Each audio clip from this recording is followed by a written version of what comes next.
Bismillahirrahmanirrahim. Assalamualaikum warahmatullahi wabarakatuh. Innal hamdalillah nahmaduhu wa nasta'inuhu wa nastaghfiruh wa na'udzu billahi min shururi anfusina wa sayyiati a'malina. May yahdihillahu fala mudhillalah wa may yudlilhu fala hadiyalah. Asyhadu an la ilaha illallah wahdahu la syarikalah wa asyhadu anna Muhammadan abduhu wa rasuluhu la nabiyya ba'dah. Allahumma salli wa sallim wa barik ala Muhammad wa ala alihi wa ashabihi wa tabi'in wa tabi'it tabi'in wa man tabi'ahum bi ihsanin ila yaumiddin. Qala Allah ta'ala fil Qur'anil Karim, ya ayyuhalladzina ittaqullaha haqqa tuqatih wa la tamutunna illa wa antum muslimun. Ya ayuhan nasu taqu rabbakum alladhi khalaqakum min nafsin wahidah wa khalaqa minha zawjaha batha minhuma rijalan katsiran wa nisaa'a wattaqullaha alladhi tasaaluna bihi warham innallaha kana 'alaikum raqiba.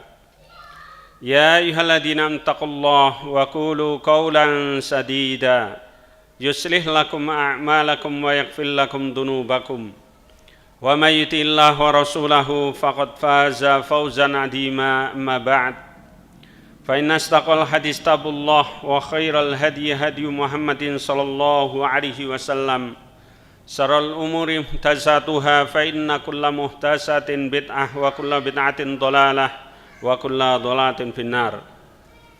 Ikhwah fillah rahimani wa rahmakumullah. Kita awali dengan memanjatkan puja dan puji syukur kehadirat Allah Subhanahu wa Ta'ala atas limpahan kenikmatan yang diberikan kepada kita semuanya. Kita berharap kepada Allah Subhanahu wa Ta'ala agar Allah memberikan kita istiqomah di atas iman dan Islam sampai Allah mewafatkan kita semuanya.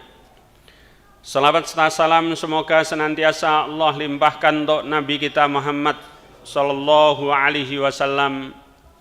Demikian juga keluarganya, para sahabatnya, serta orang-orang yang mau mengikuti jalan petunjuk beliau sampai datangnya hari kiamat nanti.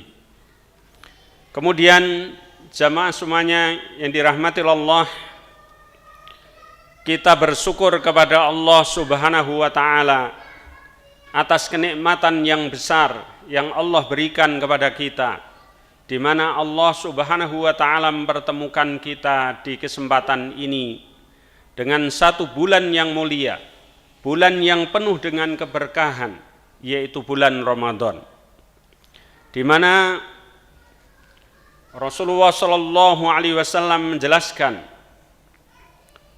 Allah Subhanahu wa Ta'ala pada setiap hari dan malam di bulan Ramadan akan membebaskan hamba-hambanya dari neraka jahanam bagi siapa yang dikehendaki oleh Allah Subhanahu wa Ta'ala.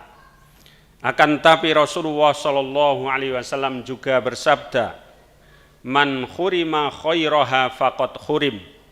Siapa yang diharamkan untuk mendapatkan kebaikan-kebaikan yang ada di dalamnya, maka sungguh dia adalah orang yang diharamkan dari kebaikan tersebut. Maka jamaah semua yang dirahmati Allah, bulan yang penuh dengan keberkahan dari setiap amal yang disyariatkan oleh Allah dan Rasulnya sallallahu alaihi wasallam, dari amalan-amalan yang dicontohkan oleh Nabi kita Muhammad sallallahu alaihi wasallam, kesempatan bagi kita untuk memperbanyak amalan-amalan tersebut. Baik kita memperbaiki dalam siam kita, di dalam puasa kita, di dalam qiyamul lail, di dalam sholat tarawih atau sholat-sholat malam kita, di dalam sodakoh-sodakoh yang kita lakukan, atau memperbanyak membaca Al-Quranul Karim, ataupun juga berzikir, berdoa kepada Allah Subhanahu wa Ta'ala. Demikian juga ibadah-ibadah yang lain yang disyariatkan oleh Allah dan Rasulnya sallallahu alaihi wasallam. Kemudian jamaah semuanya yang dirahmati Allah, sebagaimana yang berapa kali saya mengingatkan untuk diri saya pribadi dan juga jamaah semuanya, bahwasanya Imam Ibnu Taimiyah rahimahullahu ta'ala mengingatkan bagi setiap orang yang kita semuanya telah pahami, bahwasanya dalam beramal, melaksanakan setiap amal yang disyariatkan tadi, menjalankan ibadah kepada Allah Subhanahu wa ta'ala, akan diterima oleh Allah Subhanahu wa ta'ala apabila terpenuhi syarat-syaratnya. Yakni yang pertama, amalan itu dilandasi dengan keimanan, dengan mentauhidkan Allah Subhanahu wa ta'ala, tidak dirusakkan ketauhidannya tersebut dengan berbagai macam perusak dari kesyirikan, kekufuran, ataupun perkara-perkara yang lainnya. Kemudian yang kedua, amalan yang dilakukan itu dilandasi dengan keikhlasan, semata-mata mencari ridho Allah Subhanahu wa ta'ala. Kemudian yang berikutnya, amalan itu dilaksanakan dengan ittiba, yaitu mutaba'atir Rasul sallallahu alaihi wasallam, mengikuti syariat Rasulullah sallallahu alaihi wasallam. Imam Ibnu Taimiyah rahimahullahu taala menasihatkan bahwasanya seorang yang beramal harus memperhatikan 3 perkara. Perkara yang pertama adalah sebelum seseorang itu melakukan amalan atau melakukan satu bentuk ibadah, maka dia harus tawadhu, merendahkan diri di hadapan Allah Subhanahu wa ta'ala, kemudian semata-mata berharap kepada Allah Subhanahu wa ta'ala agar Allah Subhanahu wa ta'ala menuntunnya, memberikan taufik untuk bisa melaksanakan amalan-amalan ibadah tersebut. Kemudian yang kedua, di saat seseorang itu beramal sampai ke dalam menyelesaikan amalan, amal ibadah apapun yang dia lakukan, maka yang harus diperhatikan adalah ikhlas dan mutaba'ah, ittiba, mengikuti petunjuk Rasulullah sallallahu alaihi wasallam. Kemudian beliau menjelaskan, setelah seseorang itu selesai di dalam beramal, maka hendaklah dia itu memperbanyak istighfar, mohon ampun terhadap Allah Subhanahu wa ta'ala atas kekurangan-kekurangan dia di dalam melaksanakan ibadah kepada Allah Subhanahu wa ta'ala. Kemudian di samping itu dia memperbanyak memuji kepada Allah Subhanahu wa ta'ala yang telah bisa menuntun, memberikan taufik sehingga dia bisa mengamalkan amalan-amalan ketaatan kepada Allah Subhanahu wa ta'ala. Kemudian jamaah semuanya rahimani rahimakumullah, pada poin yang kedua yang disampaikan oleh Imam Ibnu Taimiyah tadi, di saat seseorang itu sedang beramal, maka yang harus senantiasa diperhatikan adalah ikhlas dan ittiba. Di kesempatan sore hari ini saya akan menukilkan beberapa hal yang berkaitan tentang ittiba, yakni meneladani atau mencontoh tuntunan Nabi sallallahu alaihi wasallam. Maka di dalam ittiba, sebagai syarat untuk diterimanya amal yang kita lakukan, itu ada beberapa kaidah penting untuk diperhatikan. Kaidah yang pertama, agama Islam dibangun di atas wahyu dan dalil yang sahih, bukan dibangun di atas akal dan pendapat. Maka jika datang suatu perintah ataupun larangan dari kitab Allah ataupun sunnah Nabi sallallahu alaihi wasallam, maka wajib kita menerima dengan segera untuk menerapkan dengan melaksanakan perintah dan menjauhi larangan. Oleh karena itu dahulu para salafus salih, generasi para sahabat ridwanullah alaihim ajma'in, demikian juga para tabi'in, para atba'ut tabi'in, dan para imam ahlu sunnah wal jamaah. Mereka berjalan mengikuti nas-nas yang datang dari Allah dan Rasulnya Shallallahu Alaihi Wasallam. Mereka menghukumi seorang di atas jalan yang benar selama mereka itu mengikuti athar, yaitu jejak-jejak yang ditempuh oleh para salafus shalih, yaitu amalan-amalan yang dibangun di atas Al-Quran dan Sunnah Nabi Shallallahu Alaihi Wasallam. Dinukilkan perkataan dari Imam Az-Zuhri rahimahullahu ta'ala. Beliau mengatakan, risalah, yakni syariat Islam, datangnya dari Allah subhanahu wa ta'ala. Kemudian kewajiban dari Rasul Shallallahu Alaihi Wasallam adalah menyampaikan kepada umatnya. Kemudian kewajiban kita adalah menerimanya. Ketika menjelaskan perkataan Imam At-Tahawi, beliau mengatakan, telapak kaki Islam tidak akan tegak kecuali di atas permukaan menerima dan pasrah. Kemudian Ibnu Abil Izzi Al-Hanafi hafidhallahu ta'ala berkata, yaitu tidak akan kokoh keislaman seseorang yang tidak menerima dan tidak tunduk kepada nas-nas Alkitab dan As-Sunnah, tidak menolaknya dan tidak mempertentangkannya dengan pendapat, akal, dan logikanya. Ini adalah kaidah yang penting yang pertama di dalam ittiba kepada Rasulullah Shallallahu Alaihi Wasallam, yakni syariat Islam itu dibangun di atas dalil. Kewajiban kita untuk tunduk dan taat dan tidak mengalahkannya dengan akal maupun pendapat. Yang kedua, kaidah yang kedua, wajib bagi seorang muslim untuk mencari tahu tentang hukum syar'i dan memastikannya sebelum mengamalkan di dalam urusan hidupnya. Setiap amalan yang dia lakukan, maka harus terlebih dahulu mengetahui dalil yang memerintahkannya. Maka Imam Bukhari rahimahullahu ta'ala menuliskan di dalam bab sahihnya, babul ilmi qoblal qaul wal amal, bab ilmu sebelum berkata dan berbuat. Di sini dinukilkan hadis Nabi Shallallahu Alaihi Wasallam, man amila amalan laisa alaihi amruna fahuwa rad. Barang siapa yang melakukan satu amalan yang tidak ada tuntunan dari kami, maka itu tertolak. Imam Shatibi rahimahullahu ta'ala mengatakan, setiap orang yang mencari sesuatu yang tidak disyariatkan di dalam perkara ibadah, berarti dia telah menyelisih syariat.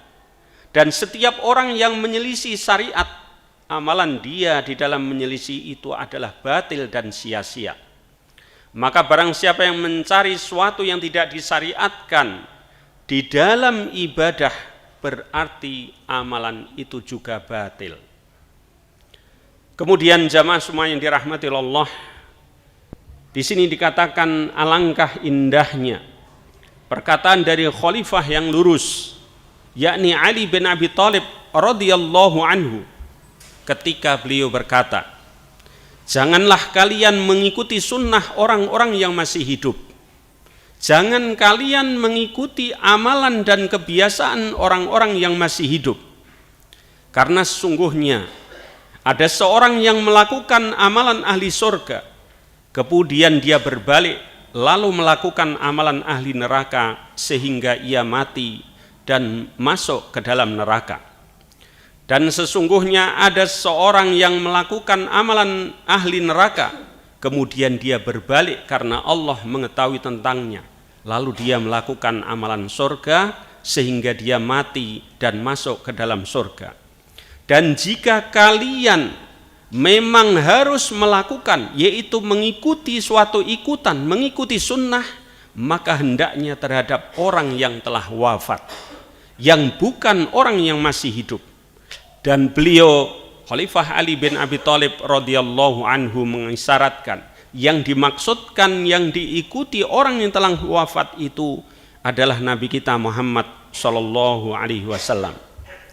Kemudian dinukilkan perkataan dari Abu Zinad, sesungguhnya sunnah-sunnah dan sisi-sisi kebenaran yang banyak datang menyelisih akal, maka tidak mau kaum muslimin harus, mau tidak mau kaum muslimin harus mengikutinya, walaupun sunnah tersebut tidak sesuai dengan akalnya. Di antaranya di sini dicontohkan oleh beliau rahimahullah ta'ala, seorang wanita yang haid, dia disyariatkan untuk mengqadha puasa, tetapi tidak disyariatkan mengqadha sholatnya. Ataupun kita mungkin bisa ambil contoh yang lain, ketika seorang itu batal, maka yang dibasuh adalah bagian-bagian wudhu yang harus dia basuh untuk mensucikan kembali dari hadas kecil. Ini kaidah yang kedua di dalam ittiba kepada Nabi sallallahu alaihi wasallam. Kewajiban bagi setiap muslim di dalam melakukan amal apapun, maka dia harus meneliti terlebih dahulu di mana tuntunan syariat, contoh dari Rasulullah sallallahu alaihi wasallam dari amalan yang akan dia lakukan tersebut. Kemudian berikutnya jamaah semua yang dirahmati Allah, kaidah yang ketiga, maksud dari ittiba kepada Rasulullah sallallahu alaihi wasallam adalah mengamalkan seluruh ajaran beliau sallallahu alaihi wasallam. Seluruh ajaran yang diajarkan oleh beliau sallallahu alaihi wasallam wajib untuk diamalkan, baik yang ada di dalam Al-Qur'anul Karim maupun apa yang ada di dalam sunnah-sunnah beliau sallallahu alaihi wasallam yang datang dari Al-Qur'anul Karim, yang diperintahkan oleh Allah Subhanahu wa taala maupun berupa larangan-larangan. Juga apa yang diamalkan oleh Rasulullah sallallahu alaihi wasallam berupa sunnah-sunnahnya. Beliau sallallahu alaihi wasallam bersabda, "Ala inni utitul kitab wa mislahu ma'ah. Ala inni utitul Qur'an wa mislahu ma'ah." Ketahuilah, sesungguhnya aku diberi Alkitab bersama dengannya yang semisalnya, yaitu as-sunnah.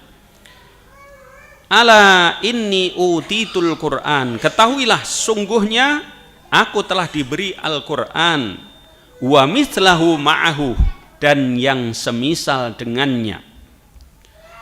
Di sini dinukilkan perkataan dari Imam Atha yang mengatakan mentaati Rasul sallallahu alaihi wasallam adalah dengan mengikuti Alkitab dan As-Sunnah, mengikuti Al-Qur'anul Karim dan sunnah-sunnah Nabi sallallahu alaihi wasallam.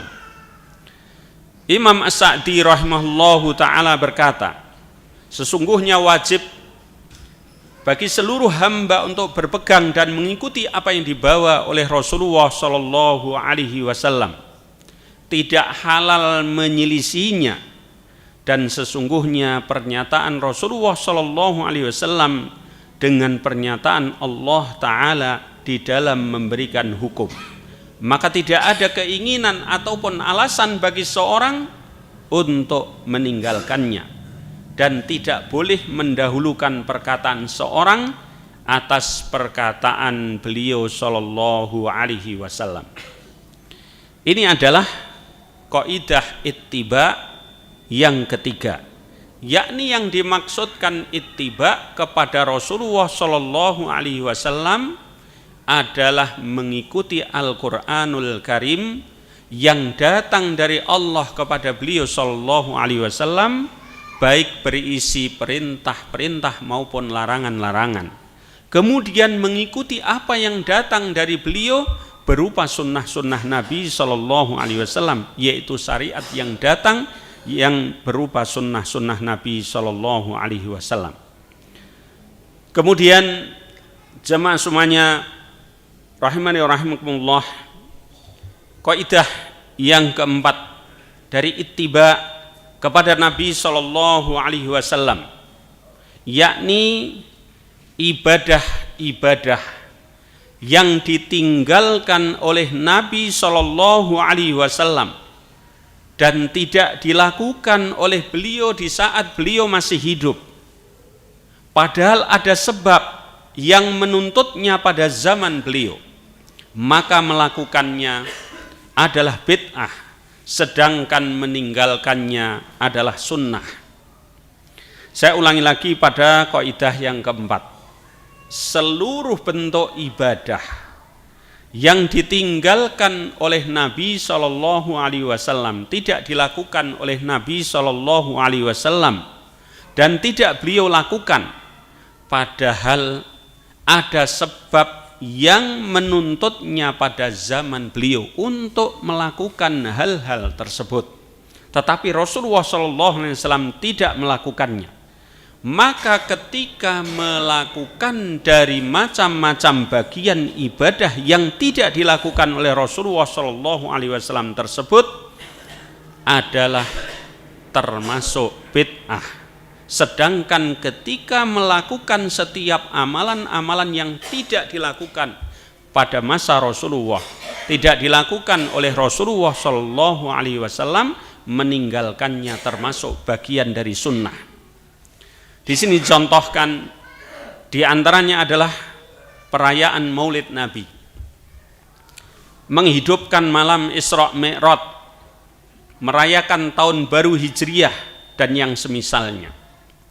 Hal ini ditunjukkan di dalam sabda Nabi Shallallahu Alaihi Wasallam, "Man amila amalan laisa alaihi amruna fahuwa rad."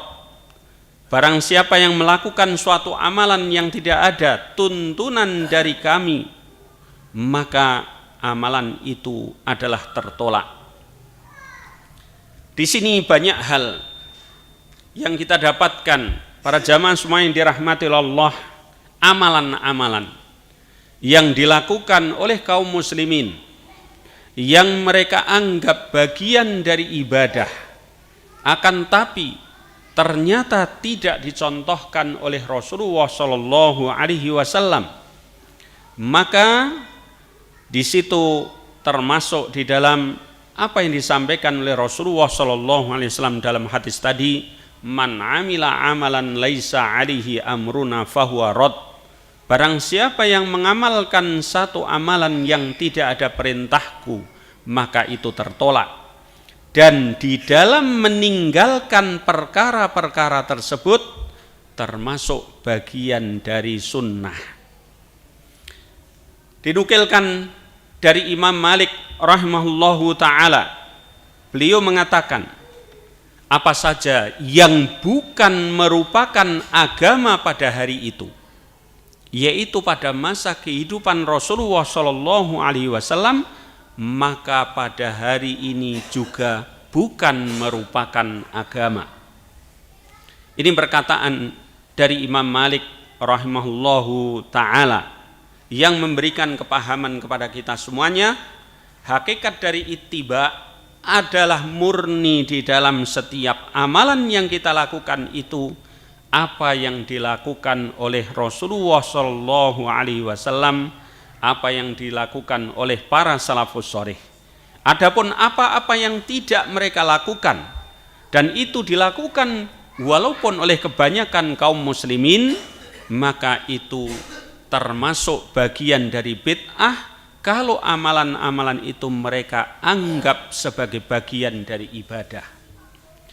Kita telah ingat kaidah diantaranya berkaitan tentang perkara ibadah yang disampaikan oleh Imam Ibn Taimiyah rahimahullahu ta'ala, yang beliau mengatakan ibadah adalah ismun jami'un likulli ma yuhibbuhullah wa yardah minal aqwali wal af'al adh-dhahirah wal batinah. Yang namanya ibadah adalah satu nama yang mencakup seluruh perkara yang dicintai dan diridhoi oleh Allah Subhanahu wa taala, adz-dzahirah wal batinah, secara zahir yang diucapkan lisan, yang diamalkan oleh anggota badan, ataupun batinah, amalan-amalan secara batin berupa keyakinan, berupa akidah, ataupun hal-hal yang lain yang bersumber dari hati manusia. Maka dari situ, jamaah semua yang dirahmati Allah, orang banyak menganggap suatu kebaikan termasuk bagian dari ibadah, tetapi akan masuk ke dalam perkara ibadah, akan dicintai dan diridhoi oleh Allah Subhanahu wa taala apabila itu datang padanya syariat. Sebagaimana di awal tadi telah dijelaskan bahwasanya amalan setiap ibadah yang dilakukan oleh kaum muslimin akan diterima oleh Allah Subhanahu wa taala apabila terpenuhi 3 syarat. Syarat yang pertama dilandasi dengan keimanan, dengan tauhid. Kemudian yang kedua, ikhlas semata-mata mencari ridho Allah Subhanahu wa taala, mencari balasan dari Allah Subhanahu wa taala. Kemudian yang ketiga, ittiba, ada contoh dari Rasulullah Shallallahu alaihi wasallam. Ini pelajaran yang besar, jamaah semua yang dirahmati Allah, apa yang disampaikan oleh Imam Malik rahimahullahu taala, yang beliau mengatakan apa saja yang bukan merupakan agama pada hari itu, yaitu pada kehidupan Rasulullah Shallallahu alaihi wasallam, maka pada hari ini juga bukan merupakan bagian dari agama. Apa yang tidak ada di syariatnya, apa yang disyariatkan oleh Rasulullah Shallallahu alaihi wasallam, tidak dicontohkan oleh Rasulullah Shallallahu alaihi wasallam, maka itu pada hari ini dan sampai datangnya hari kiamat nanti itu bukan termasuk bagian dari ibadah, akan tapi itu termasuk bagian dari bid'ah. Kemudian berikutnya, jamaah semua yang dirahmati Allah, dinukilkan perkataan dari Imam Ibnu Katsir rahimahullahu taala. Beliau mengatakan, adapun ahlu sunnah wal jamaah, mereka berkata bahwa setiap perkataan dan perbuatan yang tidak tetap dari para sahabat radhiyallahu anhum adalah bid'ah. Karena seandainya baik, tentulah mereka telah mendahului kita di dalam melakukannya. Ini diantaranya apa yang dinukilkan oleh Imam Ibnu Katsir rahimahullahu taala, tetapi banyak dari para ulama salafus soleh yang menukilkan dengan perkara yang sama dengan apa yang dinukilkan oleh Imam Ibnu Katsir rahimahullahu taala, yakni beliau mengatakan, adapun ahlu sunnah wal jamaah adalah mereka berkata setiap perkataan dan perbuatan yang tidak tetap dari para sahabat radhiyallahu anhum adalah bid'ah.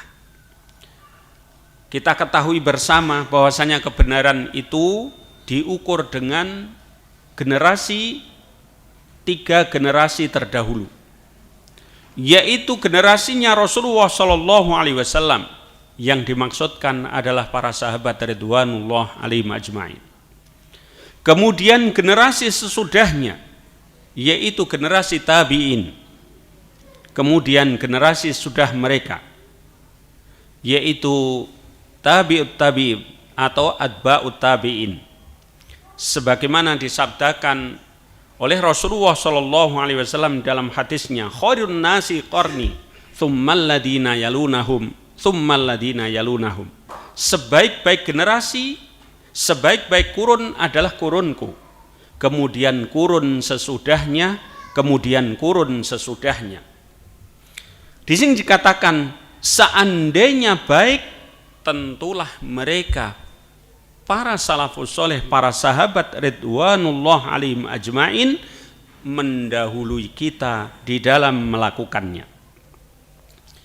Kemudian jamaah semua yang dirahmati Allah, kaidah ittiba yang kelima, segala sesuatu yang dibutuhkan oleh manusia di dalam pokok-pokok dan cabang-cabang agama, di dalam urusan dunia dan akhirat yang berupa ibadah dan muamalah, dalam keadaan damai ataupun perang, dalam masalah politik ataupun ekonomi dan seterusnya, maka syariat telah menjelaskan dan menerangkannya.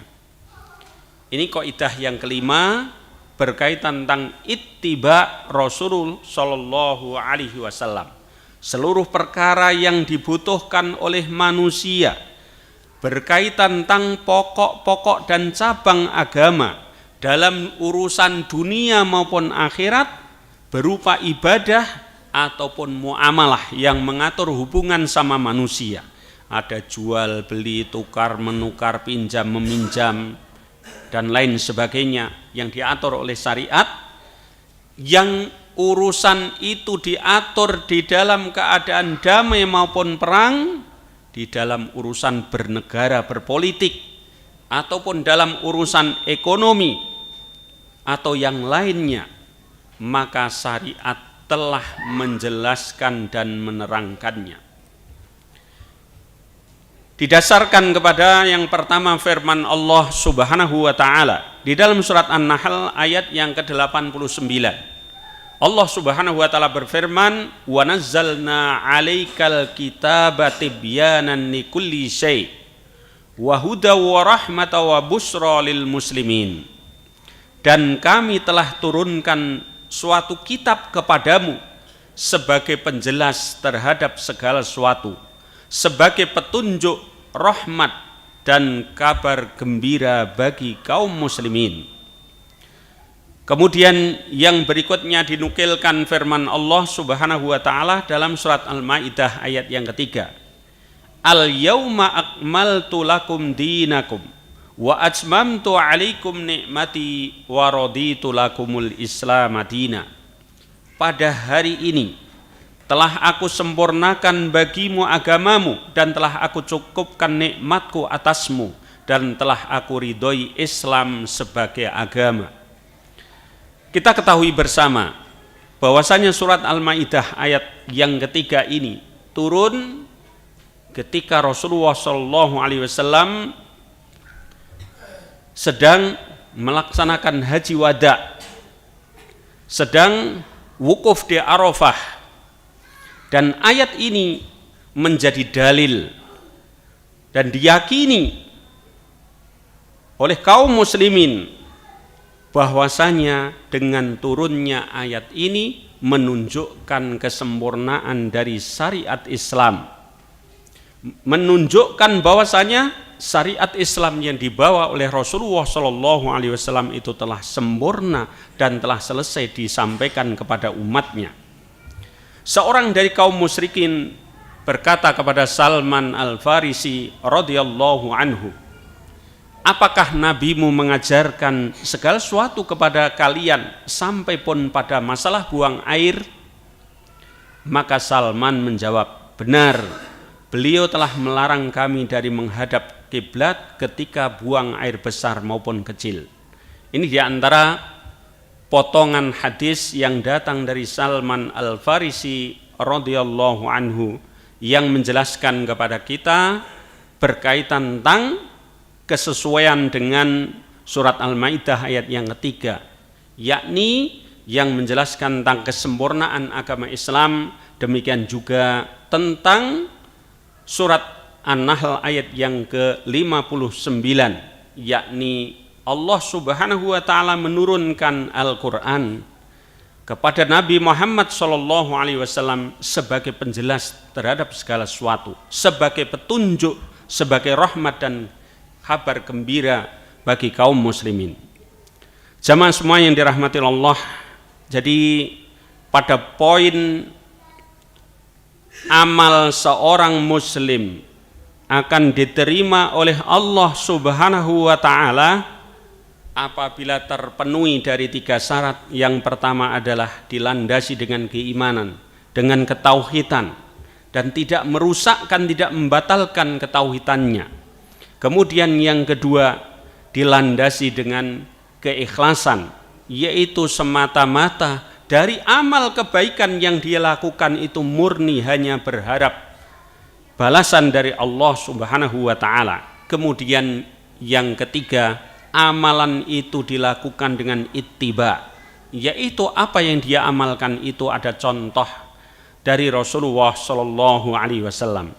Kemudian sekilas dari poin yang kita sampaikan tadi berkaitan tentang beberapa kaidah, yakni kewajiban kita ittiba kepada Rasulullah Shallallahu Alaihi Wasallam. Yang pertama, bahwasanya agama Islam ini dibangun di atas wahyu dan dalil yang sahih, bukan akal dan pendapat. Maka apapun yang bertentangan dengan wahyu, dengan dalil yang sahih, yang datang dari Al-Quran maupun sunnah Nabi Shallallahu Alaihi Wasallam, maka harus ditinggalkan dan harus kembali kepada wahyu tersebut. Yang kedua, seorang muslim wajib untuk meneliti setiap amal ibadah yang dia lakukan, memastikan bahwasanya apa yang dia amalkan dari urusan ibadah dia itu ada hukum syar'i yang mengaturnya. Ada contoh dari Rasulullah Shallallahu Alaihi Wasallam, ada dalil yang memerintahkan baik itu dari Al-Quran maupun sunnah Nabi Shallallahu Alaihi Wasallam. Kemudian kaidah yang ketiga di dalam perkara ittiba kepada Rasulullah Shallallahu Alaihi Wasallam adalah mengamalkan seluruh ajaran yang datang dari beliau Shallallahu Alaihi Wasallam. Sedangkan ajaran yang datang dari beliau itu bersumber dari dua. Yang pertama adalah Al-Quranul Karim yang diwahyukan oleh Allah Subhanahu wa ta'ala kepada beliau Shallallahu Alaihi Wasallam, berisi perintah-perintah maupun larangan, atau bersumberkan dari sunnah-sunnah beliau Shallallahu Alaihi Wasallam. Karena di dalam hadis yang telah kita bacakan tadi, Rasulullah Shallallahu Alaihi Wasallam telah menjelaskan, ala inni utitul kitab wa mislahu ma'ahu, ala inni utitul Quran wa mislahu ma'ah. Ketahuilah, sesungguhnya aku telah diberi Alkitab dan yang semisal dengannya, yaitu sunnah-sunnah Nabi Shallallahu Alaihi Wasallam. Ketahuilah, sesungguhnya aku telah diberi Al-Quran dan yang semisal dengannya. Kemudian yang keempat, ibadah-ibadah yang itu tidak dilakukan dan tidak ada pada masa Rasulullah Shallallahu Alaihi Wasallam, walaupun memungkinkan untuk dilakukan karena sebab pada waktu itu, tetapi Rasulullah Shallallahu Alaihi Wasallam tidak melakukan, maka pada saat ini dan sampai datangnya hari kiamat nanti itu termasuk bagian dari bid'ah, dan meninggalkannya termasuk bagian dari sunnah Nabi Shallallahu Alaihi Wasallam. Kemudian yang terakhir tadi dalam kaidah ittiba, segala sesuatu yang dibutuhkan oleh manusia dalam perkara-perkara yang pokok, dalam urusan ibadah, muamalah, politik ataupun perkara-perkara yang lain, itu telah sempurna diatur di dalam syariat Rasulullah Shallallahu Alaihi Wasallam. Maka kita wajib untuk kebaikan urusan dunia dan akhirat kembali kepada Rasulullah Shallallahu Alaihi Wasallam, kembali kepada apa yang beliau syariatkan. Mudah-mudahan apa yang kita sampaikan ini saya pribadi dapat mengambil pelajaran, mengambil kemanfaatan, dan juga jamaah semuanya. Subhanakallahumma bihamdik, asyhadu an la ilaha illa anta, astaghfiruka wa atubu ilaik. Assalamualaikum warahmatullahi wabarakatuh.